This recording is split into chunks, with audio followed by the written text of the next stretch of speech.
ఈ రోజు మన హైదరాబాద్లోనే ఉన్న one of the most hidden టెంపుల్కి అయితే వెళ్తున్నాను. ఇంకో స్పెషల్ ఏంటంటే ఈ ఆలయాన్ని మొత్తం ఆర్మీ వాళ్ళే కంట్రోల్ చేస్తున్నారు. ఈ ఆలయాన్ని శ్రీ బాబా కోటేశ్వర్ స్వామి మందిర్ అంటారు. గూగుల్ మ్యాప్లో సెర్చ్ చేయండి, డైరెక్ట్ లొకేషన్ అయితే చూపిస్తుంది.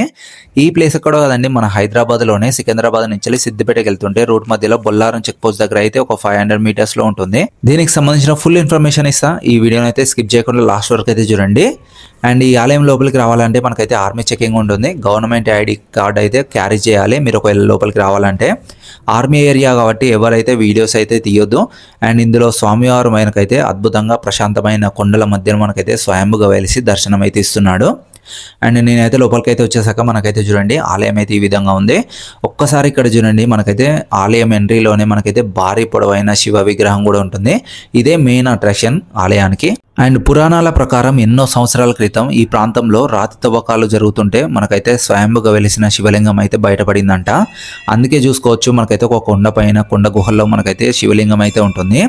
కాలక్రమేణా 1953 సంవత్సరంలో సికింద్రాబాద్లోని సైనిక దళాలు చెందిన 1 EME సెంటర్ ఇక్కడికి షిఫ్ట్ కావడం వల్ల ఈ ప్లేస్ని మొత్తం ఆర్మీ వాళ్ళే కంట్రోల్ చేస్తున్నారు. ఇప్పటికీ వాళ్ళే చూసుకుంటున్నారు.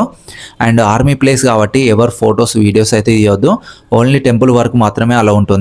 ఈ ప్లేస్లో ప్రధానంగా వెలిసిన స్వయంభుగా వెలిసిన శివలింగం, అదేవిధంగా గణపతి దేవుడు, కృష్ణుడు, దుర్గామాత, హనుమంతుడు ఇలా దర్శనం ఇస్తారు. టెంపుల్లో ఎక్కడ చూసినా మనకైతే గంటలు కనిపిస్తున్నాయి కదా. సో ఇది స్పెషల్ ఏంటంటే కోరికలు నెరవేరిన భక్తులైతే ఇక్కడికైతే వచ్చేసి గంటలు సమర్పించుకోవడం ఇక్కడ ఆనవాయితీగా వస్తుందంట. ఈ మ్యాటర్ మీలో ఎంతమంది తెలుసో కామెంట్ చేయండి. ఈ టెంపుల్లో ఇక్కడ ఇంకోటి చూస్తున్నారు కదా, ఒక చిన్న గుహ లెక్క కనిపిస్తుంది కదా. సో ఈ గుహలో మనకైతే నాద బ్రహ్మలింగం అయితే ఉంటుంది. ఈ బ్రహ్మలింగం మనకైతే మంచుతో తయారు చేసిన విధంగా మనకైతే దర్శనం ఇస్తుంది. ఇది ఇంకో స్పెషల్ అట్రాక్షన్.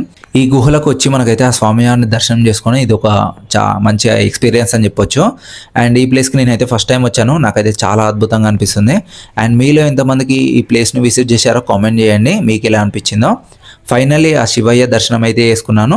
దీనికి సంబంధించిన టైమింగ్స్ కానీ లొకేషన్స్ కానీ అన్ని డిస్క్రిప్షన్లో పెడతాను, చెక్ చేయండి ఒకసారి మీకు కావాలంటే.